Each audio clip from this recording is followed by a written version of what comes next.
अस्सलाम वालेकुम। आज हमारा प्रैक्टिकल कॉस्टिंग का 5th लेक्चर है। आज हम फूड कॉस्टिंग के टॉपिक को डिस्कस करेंगे कि किस तरह से फूड इंडस्ट्री के अंदर कॉस्टिंग की जाती है। ये हमारे सामने एक एक्सेल की शीट है। इसमें इसमें मैंने चॉकलेट केक की कॉस्टिंग की हुई है। अगर आपके पास कोई भी प्रोडक्ट हो, for example Zinger, roll, pizza, tikka वगैरह, आप इसकी कॉस्टिंग बआसानी कर सकते हैं। बस बेसिक कॉन्सेप्ट जो है वो क्लियर कर लीजिए। इंग्रेडिएंट्स जो है हर आइटम के अलग अलग हो गए, जाहिर सी बात है, और उनकी मार्केट प्राइस जो है वो अलग डिफरेंट होगी, और मार्केट प्राइस जो है वो अप एंड डाउन होती रहती है। इस तरह की कॉस्ट शीट जो है वो बेसिकली आमतौर पर देखा जाए मंथली बनती है, क्योंकि इसमें प्राइस में वेरिएशंस आती रहती है, ख़ासतौर पर जो रॉ मटेरियल यूज़ हो रहा होता है। इसमें पहला कॉलम जो है वो इंग्रेडिएंट्स का है, दूसरा क्वांटिटी का है। इंग्रेडिएंट्स मीन्स केक, यानी यहाँ पे हम केक की एग्जांपल ले लें, चॉकलेट केक की, तो चॉकलेट केक के अंदर कौन कौन से आइटम्स यूज़ होते हैं, रॉ मटेरियल यूज़ होता है, वो हमने ले लिए। क्वांटिटी में कितनी क्वांटिटी हम यूज़ करेंगे इस केक के अंदर, वो हम ले लेंगे। और देखिए नेक्स्ट जो कॉलम है मार्केट रेट, यानी कि इस मार्केट के अंदर, हमारी मार्केट के अंदर इसकी क्या प्राइस चल रही है करंटली, वो हमने ले ली है। और अमाउंट के कॉलम में इसकी अमाउंट आ जाएगी। अब यहाँ पे जितने भी इंग्रेडिएंट्स यूज़ किए हुए मैंने, वो एग्जांपल के तौर पर यूज़ किए हुए, और उसमें 19-20 का फ़र्क आ सकता है।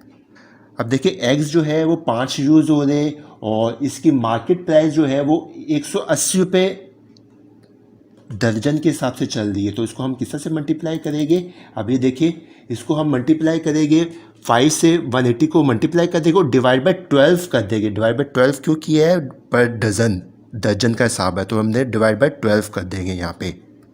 तो इसकी अंडों की कॉस्ट आ जाएगी हमारे पास, अमाउंट आ जाएगी। इसी तरह से मिल्क जो है वो 250 ग्राम यूज़ हो रहा है, तो हम इसको 250 ग्राम ले लेंगे क्वांटिटी में। और रेट जो है इसका मिल्क का 120 रुपये पर लीटर चल रहा है। जब हम एक दूसरे को मल्टीप्लाई करेंगे दोनों को, क्वांटिटी और मार्केट रेट को, तो इसकी फूड कॉस्ट आ जाएगी मिल्क की।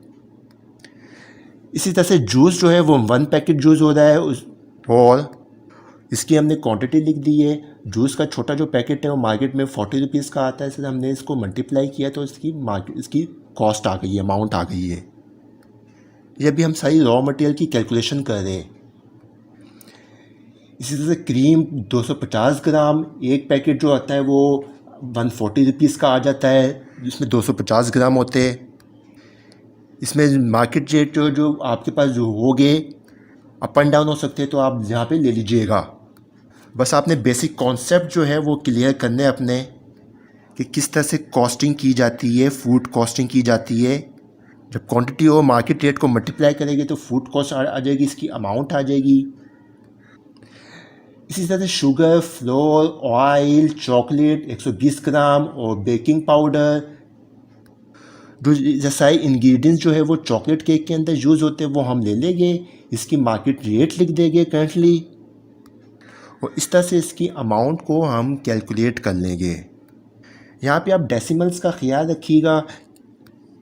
1 केजी में 1000 ग्राम होते हैं, और 1 दर्जन में 12 क्वांटिटी होती है। तो आप मल्टीप्लाई करते वक्त इस बात का ख्याल कर लीजिएगा। और जब हमने डेसिमल्स के लिए बेसिक टूल यूज़ किया, हमने यहाँ पे देखिए यहाँ होम टैब पे आके इनके ज़रिए हमने डेसिमल्स को हमने यूज़ किया, वजह तो खैर पता ही होगा। इसके बाद हम यहाँ पे सम का फार्मूला यूज़ कर लेंगे, तो इसकी कॉस्ट आ जाएगी, रॉ मटेरियल कॉस्ट आ जाएगी, जो कि हमारे पास 369.60 पैसा ज़्यादा है। हम उसको 370 राउंड फिगर ले लेते हैं फ़िलहाल। अब इसके बाद जो है ओवरहेड्स का सिलसिला शुरू होता है। अब पर आइटम हम किस तरह से है ओवरहेड्स को यूज़ करेंगे, यहाँ पे इस बात को समझ लें। फूड इंडस्ट्री के अंदर वेस्टेज भी हो रही होती है। मिसाल के तौर पर यहाँ पे हम चॉकलेट केक बना रहे हैं, या कोई भी इंग्रेडिएंट्स, जो भी आइटम हम बना रहे हैं, उसमें थोड़ी बहुत वेस्टेज भी हो रही होती है। जाहिर सी बात है, प्लेट्स वगैरह में जब भी ये बन रहा होता है, प्लेट्स वगैरह में थोड़ा बहुत लगा रह जाता है, या कभी कोई चीज़ आइटम जो है वो ख़राब आ जाती है थोड़ी बहुत, या मुख्तलिफ वजूहत होती है जो इसकी वजह से वेस्टेज हो जाता है थोड़ा बहुत माल। तो हमने यहाँ पे वेस्टेज जो है वो 2% ले लिया। 2% किसका लिए है? ये 369 रुपीज़ जो अमाउंट आ रही है इसका 2% निकालेंगे हम। यहाँ पे देखिए सर हमने फार्मूला किया हुआ है, इसका सेल का रेफरेंस ले लिया है और मल्टीप्लाई कर दिया 0.02 से, तो इसका 2% निकल आएगा, जिसकी अमाउंट जो है वो 7.39 रुपीज़ आ रही है। अब नेक्स्ट जो है हमारे पास लेबर कॉस्ट।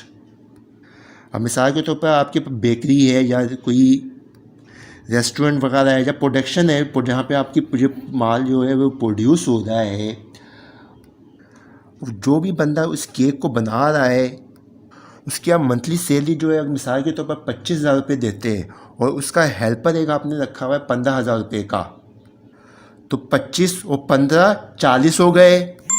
ये 40,000 रुपीज़ जो है पर मंथ सैलरी आई है, उसको अगर पर डे के हिसाब से अगर हमने कैलकुलेट करना हो तो डिवाइड बाय 30 कर देंगे तो पर डे की सैलरी आ जाएगी। ठीक है, अगर आपका प्रोडक्शन डिपार्टमेंट जो है वो 12 घंटे चलता है तो हम इसको डिवाइड बाय 12 कर देंगे, तो ये पर आवर के हिसाब से हमने इससे कॉस्ट आ जाएगी, अमाउंट आ जाएगी। उसके बाद हमने डिवाइड बाय 3 कर देंगे। 3 से पहले देखिए, अगर मैं आपको कहता हूँ, अगर यहाँ पे आपका प्रोडक्शन हॉल जो है वो 8 घंटे चलता है तो डिवाइड बाय 8 कर देंगे। अगर आपका प्रोडक्शन डिपार्टमेंट जो है वो 10 घंटे चलता है तो डिवाइड बाय 10 कर देंगे। अभी यहाँ पे मैंने डिवाइड बाय 12 कर दिया क्योंकि यहाँ पे मैंने ये एज्यूम किया है कि हमारा प्रोडक्शन डिपार्टमेंट है वो 12 घंटे चलता है पर डे। इस तरह से हम पर आवर के हिसाब से इसको हम कैलकुलेट कर लेंगे। उसके अब डिवाइड बाय 3 क्या है? अगर 1 घंटे के अंदर जो आपकी लेबर है 3 केक बनाती है, जो कि मैंने यहाँ पे बहुत कम क्वांटिटी रखी है, तो डिवाइड बाय 3 कर देंगे। अब ये डिवाइड बाय 3 जो मैंने किया है वो आपको डिपेंड कर रहा होता है आपकी मंथली सेल पे, कि आप कितने सेल्स प्रोड्यूस कर रहे हैं, कितनी नंबर ऑफ़ केक्स जो है वो मंथली सेल कर रहे आगे। जितनी सेल्स आपकी ज़्यादा होगी उतनी आपकी जो कॉस्ट है वो कम होती चली जाती है और प्रॉफिट जो है आपका इंक्रीज़ होता चला जाता है। इनिशियल स्टेज पे जो बिज़नेस होता है वो तो जाहिर सी बात है आप लॉस में जा रहे होते हैं, आहिस्ता आहिस्ता जाके फिर आप ब्रेक इवन पे आते हैं, फिर आहिस्ता आहिस्ता उसको प्रॉफिट जनरेट होना शुरू होता है आपके बिज़नेस से।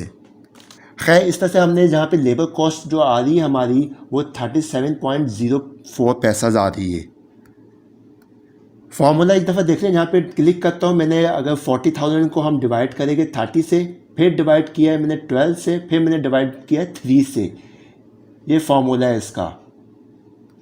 40,000 रुपीज़ किया है, ये लेबर कॉस्ट आ गई है हमारी। उस तरह से डिवाइड बाय 30, डिवाइड बाय 12 और डिवाइड बाय 3। जब हम इसको फार्मूला करेंगे कि तो हमारे पास इसकी अमाउंट आ जाएगी। इससे अब मंथली अगर इलेक्ट्रिसिटी का बिल है आपका 20,000 रुपये का आता है तो हम 20,000 रुपये की अमाउंट ले लेंगे। जाहिर सी बात है गैस तो होगी वहाँ पे, गैस का बिल अगर आता है 8,000 रुपये हमने एग्जाम्पल ले लिए, और इसके अलावा मंथली रिपेयर मेंटेनेंस 7,500 रुपये का हमने यहाँ पे एग्जाम्पल के तौर पर ले लिया है।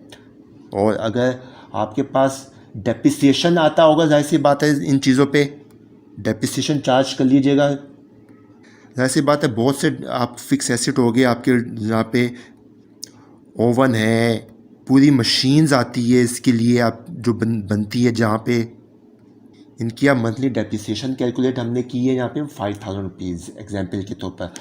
अगर उसके बाद यहाँ पे हमने मंथली मार्केटिंग एक्सपेंस ले लिया 6,500 रुपये। ये मार्केटिंग एक्सपेंस जो है वो बहुत ज़रूरी होता है क्योंकि कंपटीशन जो है वो डे बाय डे बढ़ता चला जा रहा है। मार्केट में अपने कंपटीटर्स को बीट करने के लिए, सेल्स को ज़्यादा से ज़्यादा इंक्रीज़ करने के लिए ये लाजमी करना पड़ता है, ख़ास तौर पे इनिशियली जब आप कोई भी कारोबार शुरू कर रहे होते हैं। अब देखिए लेबर कॉस्ट में मैंने यहाँ पे फॉर्मूले में 40,000 रुपीज़ रखा था। अगर आप इलेक्ट्रिसिटी यहाँ पे 20,000 रुपीज़ है तो हम क्या करेंगे, यहाँ पे 20,000 रुपीज़ 40,000 की जगह 20,000 रुपीज़ आ जाएगी। बाकी इससे जब हम हमारे ओवरहेड जो है वो उसकी अमाउंट जो है वो जनाब आ रही है अभी 87.48 रुपीज़। जब हम ओवरहेड्स को और यानी कि 87 रुपीज़ को और 369 रुपीज़ को जब प्लस कर देंगे तो ये हमारी टोटल फूड कॉस्ट आ जाएगी इस रेसिपी की, यानी कि चॉकलेट केक को जो हमने इसकी जहाँ पे टोटल कॉस्ट आ रही है यहाँ पे वो आ रही है 457.08 पैसास। अब मार्केट में जो केक सेल हो रहा होता है 2 पाउंड का वो 1200 रुपये जहाँ पे हमने प्राइस ले ली है, मार्केट प्राइस। आपकी लेबर जो है वो जितना अच्छा इसको केक को डेकोरेट करेगी, जितना अच्छा इसका फ्लेवर होगा, जितना इसका टेस्ट होगा, एक दफ़ा कस्टमर लेके जाएगा वो बार बार लेके जाएगा। इस बात का ख्याल रखिएगा। फूड इंडस्ट्री के अंदर कोई भी रेस्टोरेंट अगर आप स्टार्ट करें तो अपने टेस्ट का बहुत ज़्यादा ख्याल रखें। मार्केट रेट जो है उसको भी बहुत ज़्यादा मद्देनज़र रखें कि मार्केट में क्या रेट चल रहा है, थोड़ा मार्केट रेट से कम रखें। शुरू में प्रॉफिट को मत देखें, आप अपने कस्टमर्स को बढ़ाना है, कस्टमर्स को अपनी तरफ अट्रैक्ट करना है, अपनी सेल्स बढ़ानी है, अपना नाम बनाना है, गुडविल बनानी है।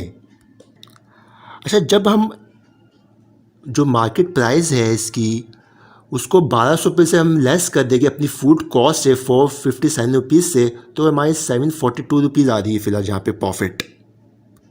ये जो है हमारा प्रॉफिट आ रहा है इस केक पे, और आपके पास जो भी अदर एक्सपेंसेस हो गए आप वो इस पे ऐड कर लीजिएगा। और ये जो हम electricity, gas, repair, maintenance, depreciation तो है, और ये मार्केटिंग एक्सपेंस जो है वो किस तरह से लेते हैं मैंने अपना फर्स्ट लेक्चर में उसको बताया हुआ है कि इसकी एवरेज प्राइस लेनी है इन तमाम एक्सपेंसेस की 3 महीने की। वो किस तरह से आपने फर्स्ट लेक्चर देख लिया होगा, वो इस तरह से हमने यहाँ पे लेनी है।